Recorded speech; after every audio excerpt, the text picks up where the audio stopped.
예전에는 그 산불에 관한 뉴스가 그렇게 많지 않았어요. 띄엄띄엄 요 산불이 나도 이제는 어마어마한 규모로 나잖아요.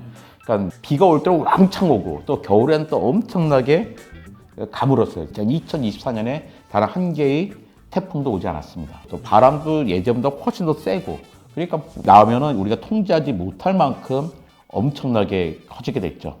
그러니까 기후변화는 더 건조하고 더운 조건을 만들어요. 그러니까 자연 발화 가능성이 높아지죠. 그래서 화재의 지속 가능성과 강도가 엄청 커집니다.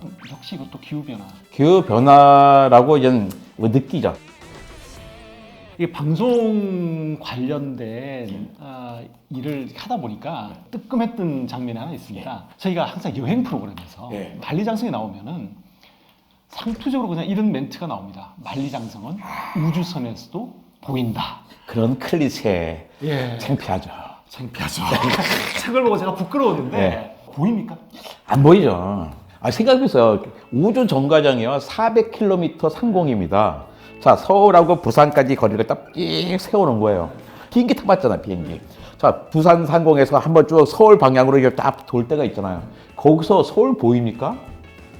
안 보이잖아요. 안 보이, 높이 떠서 안 보인단 말이에요. 근데 400km 상공에서 만리장성의 길이는 길죠. 그게 뭐 21,200km라고 해요. 폭이 6m로 해봐요. 6m짜리가 보일 리겠냐. 아무리 길어도. 느낌상으로는 워낙 기니까 저게 지렁이가 막 이렇게 있을 것 같은 느낌만 들었는데 그러니까 남산에 올라가지고 줄넘기 줄을 갖다가 길게 종로만큼 길게 끌고 있는 거예요. 누가 그걸 막 정도 긴 걸 막 돌리고 있어. 그런데 남산 위에서 그 줄이 보일까요? 보일 리가 없잖아요. 만리장이 커봐야. 그럼 우주선에서 지구가 이렇게 보이는 거는 어떤 것들 보이는 게 있을까요? 이소연 박사한테 딱 물어봤어요. 야, 지구가 동그랗게 잘 보이냐? 아니라는 거예요. 왜? 지름이 12,800km예요. 반지름 6,400km고, 근데 400km 올라가 있어요. 그러니까 반지름의 8분지를 올라가는 거예요. 그러니까 요만큼 돼 있는데 이게 지구라고 이렇게 생겼다면 요쯤 있는 거예요. 여기서 창으로 보니까 요만큼 보이는 겁니다.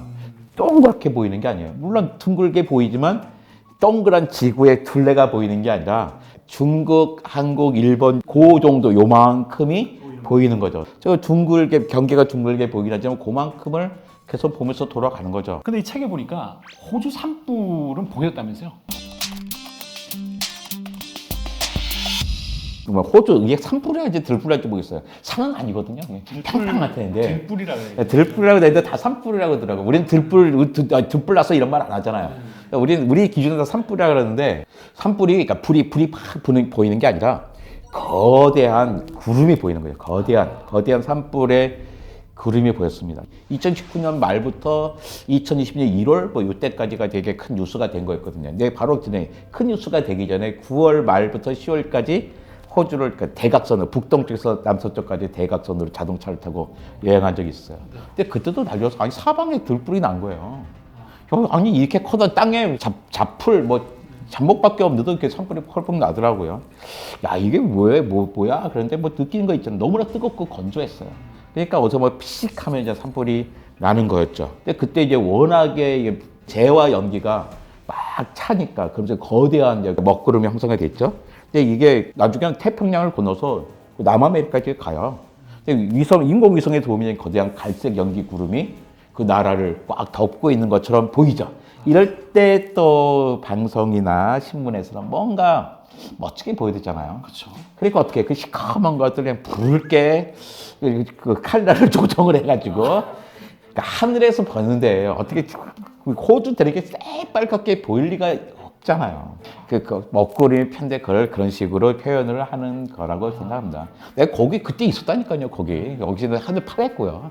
근데 이게 그러니까 그렇게 위에서 봐도 이렇게 구름이 이렇게 보이는 게 우주선에서 그 정도는 기후 변화는 보이네요. 그러니까. 보이죠. 그 태풍의 눈도 보이고. 예. 그때 탄 면적이요. 그러니까 불탄 면적이 우리나라 대한민국 2배도 넘어요. 더 덥고 사람은 33명이 돌아가셨다 그랬는데 사실은 그렇지 않죠. 훨씬 너무 많은 사람이 돌아가셨습니다. 왜냐면 그때 33명이 돌아가신 거고 나중에 그 당시에 호흡기 질환을 하셨다가 나중에 돌아가신 분이시면 사실은 훨씬 많아요. 그러면 그분이 한 거의 450명 됩니다. 나중에 사람들 인명피해도 꽤 많았던 거죠. 이게 이 이후에 코알라를 멸종 위기종으로 지정한다라는 뉴스가 또 났었어요. 예, 그 코알라가 멸종 위기종으로 공식 지정된 거는 환불 진압되고 거의 뭐 2년 10달, 그러니까 3년쯤 지난 다음이죠. 근데 이게 2001년에 한 18만 5천 마리가 있었다고 해요. 근데 산불 끝나고 딱 봤더니 어떤 자료에서는 9만 2천 마리다, 어떤 말에서는 5만 8천 마리다. 그러니까 2분질에서 4분질로 이제 줄어든 거죠. 그러니까 산불이 가장 큰 역할을 한 거예요. 그러니까 자기 서식지가 없어진 거예요. 불타 죽은 애들도 많지만 당장 그날 불타 죽은 애들보다는 자기가 살 만한 곳이 없어지니까 어떻게 더 이상 번식도 못하고 걔네들 수명은 있는데 더 태어나지 못하고 하면서 급격히 줄어들고 나니까 멸종 위기종으로 정한 게 2022년이었던 거죠. 들불, 산불 이런 거는 뭐 지구 역사에 정말 숱하게 있었겠지만 최근에 이렇게 어마어마하게 사람의 손도 쓸 수 없을 정도 규모로 이렇게 하는 거는 역시 이것도 기후변화. 기후변화라고 이제 느끼죠. 하지만 그렇게 기후변화를 단정 짓기까지는 조금 더 봐야 돼요. 하지만 그 통계가 쌓일 때까지 시간이 오래 걸리잖아요. 근데 이제 우리는 다 직관적으로 다 아는 거죠. 기후변화 때문에 고온과 가뭄이 되게 심해지는 거예요. 예전에는 그 산불에 관한 뉴스가 그렇게 많지 않았어요. 띄엄띄엄 요 산불이 나도 이제는 어마어마한 규모로 나잖아요.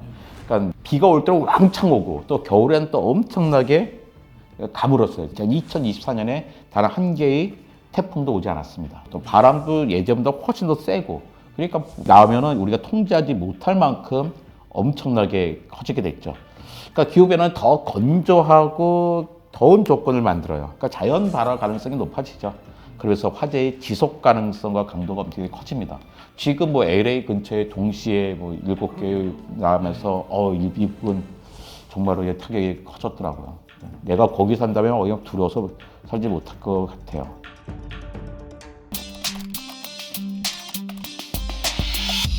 지구가 뭐 점점 뜨거워지고 몸살 앓고 있는 것만은 명확한 것 같습니다. 그렇죠. 이제 이때 동물들이 너무 힘들어요. 그때 파충류가 추정하기로 뭐 세볼 수 있는 게 한 25억 마리, 조류가 한 1억 8천 마리, 그 다음에 포유류는 1억 4,300마리, 양서류가 5,100만 마리 정도가 피해를 받았다. 그러니까 척추 동물만, 등뼈가 있는 동물만, 그 가장 안전한 게 물고기들하고 양서류가 그나마 안전한 게 물속에 들어가면 되니까 척추 동물만 28억에서 29억 마리가 어쨌든 그 산불 이후에 줄어드는 게 아니라 산불만으로 줄어드는 게 그만큼 될 거다 생각합니다. 근데 그 다음에 포유류, 조류 같은 경우는 그 다음에 또 이제 서식지가 줄어들면서 이제 또 다른 피해를 받게 되는 거고요.